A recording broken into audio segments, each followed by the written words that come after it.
केरल की धरती से, कालड़ी गांव से आदि शंकर की, शंकराचार्य की यात्रा शुरू हुई। 8 वर्ष का बालक साधु वेश में गुरु की खोज के लिए निकला। नर्मदा के तट पर ढूंढ रहा है, गुरु के संबंध में जानने की चेष्टा है। साधुओं से सुना कि पतंजलि का ही एक नया अवतार रूप धारण करके गोविंदपाद नाम के एक तपस्वी महायोगी इस समय धरती पर विराजमान हैं। उनकी खोज के लिए आतुर हो पड़े। जैसे जैसे वर्णन उनके विषय में सुनते थे, ये बालक शंकर और कौतूहल में, जिज्ञासा में, आनंद अतिरेक में व्याकुल हुआ, खोजने के लिए तत्पर। और एक सुबह इनको आंतरिक बोध हुआ कि अवश्य मिलेंगे मेरे गुरु और मेरी यात्रा पूर्ण होगी। एक वृद्ध सन्यासी ने आकर बताया कि ओंकार पर्वत की गुफा में कहीं गुरु विराजमान हैं और ये भी आशीर्वाद दिया कि तुम्हारा मोक्ष जरूर होगा, मुक्ति होगी। ओंकार पर्वत पर, जिसे वैदूर्य मणि पर्वत भी कहते थे, वहाँ पर वो पहुँच गए और खोजते खोजते एक छोटी सी गुफा में पहुँचे। उस गुफा में चलते चले गए। अंधेरा बहुत था।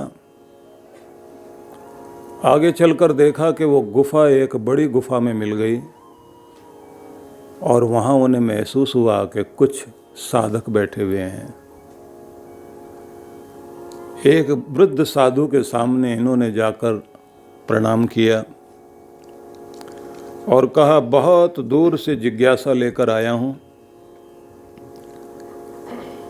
मुझे कहा गया है कि महायोगी गोविंदपाद स्वामी यहाँ विराजमान है। बालक की आतुरता को देखकर एक बूढ़े सन्यासी ने पत्थर से पत्थर टकराकर अग्नि प्रकट की, दीप जलाया और फिर उनकी तरफ देख कर के कहा कि तुम्हारे अंतर और बाहर देखने से पता लगता है जन्मों की साधना और तपश्चर्या लेकर तुम आए हो, लेकिन तुम्हारा दीप जगना आवश्यक है। 2 पत्थर टकराने से जैसे चिंगारी प्रकट हुई, दीप जला, ऐसे तुम भी तैयार हो, बस गुरु वाला पत्थर और मिले, तुम्हारे ऊपर कृपा होगी। हम सभी गोविंदपाद के दर्शन करने के लिए बैठे हैं, पर वो समाधि में हैं और यहाँ से बड़ी गुफा की ओर चलते हैं।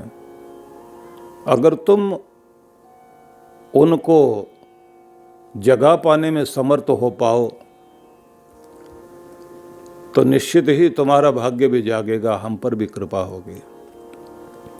दीप लेकर साधु चल पड़े और इस बालक को एक बड़ी गुफा के सामने ले जाकर खड़ा किया और कहा कि यहाँ पत्थर से द्वार बंद है,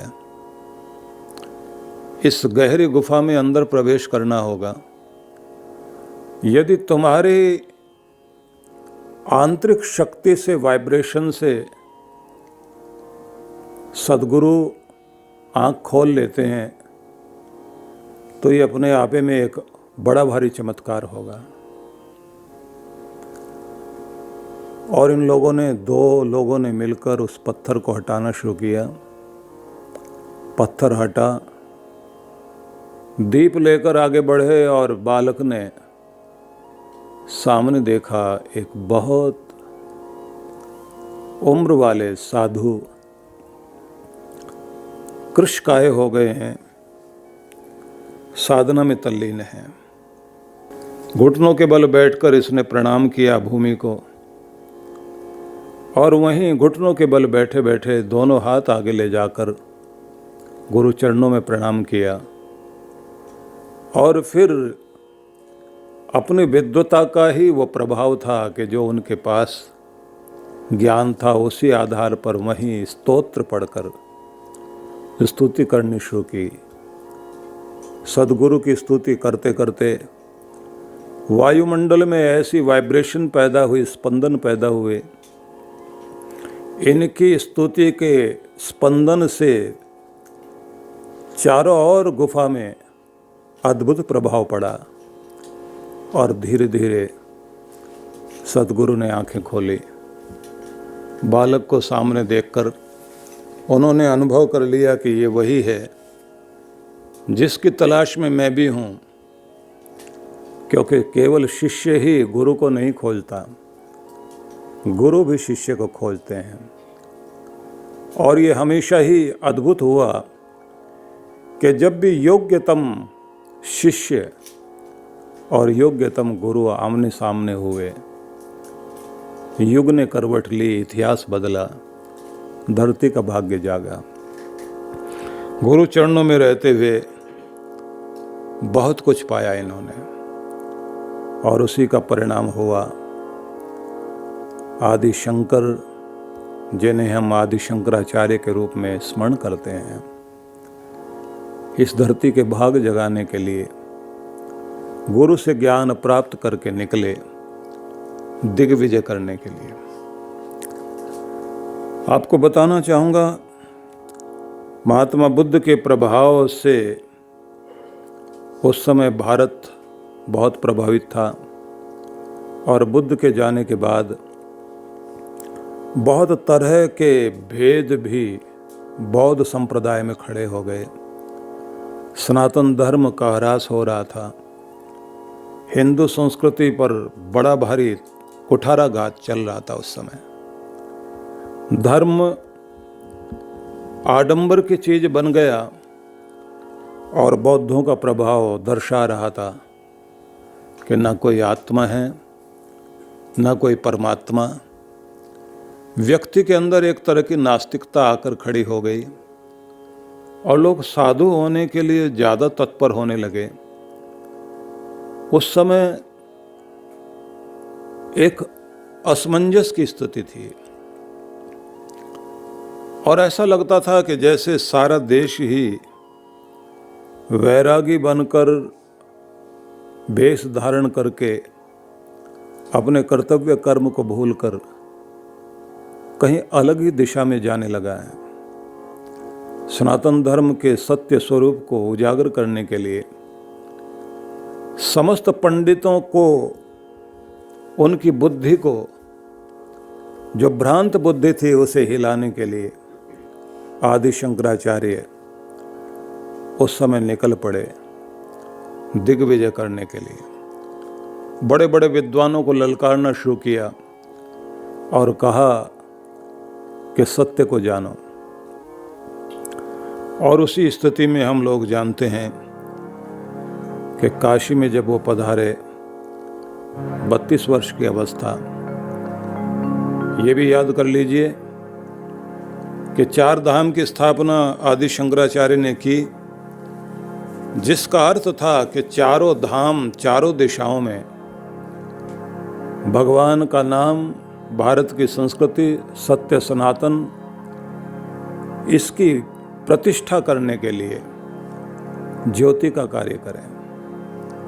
लेकिन हम उस बिंदु से आगे बढ़ेंगे जब उन्होंने काशी में मणिकर्णिका घाट पर साधु को भगवान का भजन न करके व्याकरण के सूत्र बोलते हुए इस तरह से देखा कि जैसे वह लोगों के सामने अपने प्रकांड पंडित होने के लिए, अपनी भाषा का वैशिष्ट्य प्रकट करने के लिए व्याकरण सूत्रों पर तो ध्यान दे रहे हैं, लेकिन जिस समय जिह्वा पर परमात्मा का नाम आना चाहिए वो नाम नहीं है, हृदय में ब्रह्म नहीं है, बुद्धि में भ्रम है। उस समय उन्होंने ये स्तोत्र कहा, जिसका एक नाम मोह मुद्गर स्तोत्र भी कहा जाता है, मोह को, अज्ञान को तोड़ने के लिए। इसी पर आइए हम लोग चिंतन करते हैं, क्योंकि जितने श्लोकों तक हम गए थे उससे थोड़ा आगे बढ़ते हैं। भज गोविंदम भज गोविंदम भज गोविंदम भज गोविंदम भज गोविंदम मूढ़मते भज गोविंदम भज गोविंदम भज गोविंदम भज गोविंदम भज गोविंदम मूढ़मते भज गोविंदम भज गोविंदम।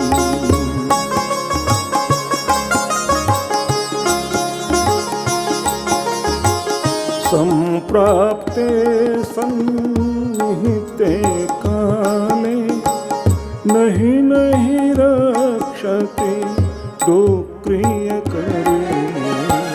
संप्राप्ते सन्निहिते काले नहीं नहीं रक्षते डोक्रिय करे।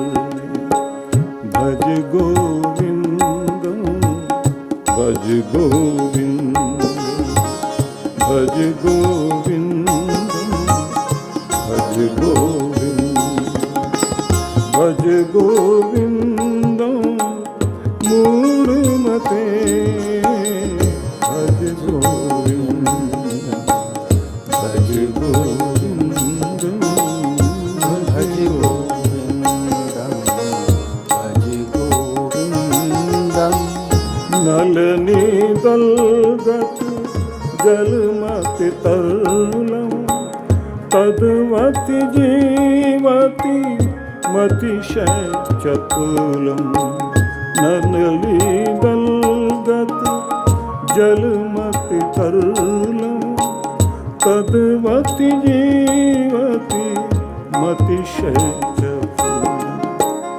विद्धि व्याध्य ग्रस्तम लोक शोक हतम च समस्तम। लोकम शोक हतम च समस्तम।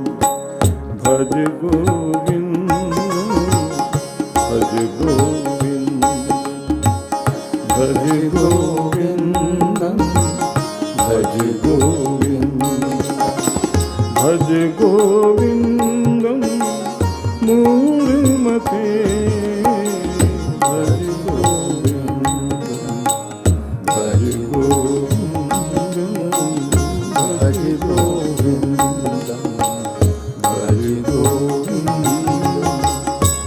श्लोक में कहा गया, नलली दलगत जलमति तरलम। कमल पत्र पर जैसे जल की बूंद तरलता के कारण अति चंचल होती है, ऐसे कमल पत्ते पर जल की तरल चंचल बूंद की तरह अस्थिर है जीवन। तद्वत जीवित मतिशय चपलम। जीवन जो चल रहा है वो बहुत ही अस्थिर है, चंचल है, ठहरने वाला नहीं है। और उन्होंने कहा कि जानो, ये संसार पूरा का पूरा दुख से ग्रस्त है।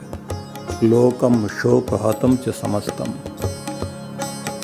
पूरा संसार दुख से भरा हुआ है और मनुष्य अभिमान के रोग से ग्रस्त है। अकड़ बहुत और पकड़ करने की कोशिश करता है दुनिया की। लेकिन ये बात याद रख लो, खाली हाथ जाओगे तो स्वयं को जाने से पहले परमात्मा के भक्ति रस से भरो, तो फिर रोते हुए जाने की स्थिति नहीं आएगी। रोते रोते वही तो जाएंगे जिन्होंने अपने अंदर से भी खुद को खाली कर लिया और बाहर भी कुछ हाथ में नहीं आया। जो परमात्मा के नाम का सहारा लेकर जाएंगे, कल्याण उन्हीं का होगा।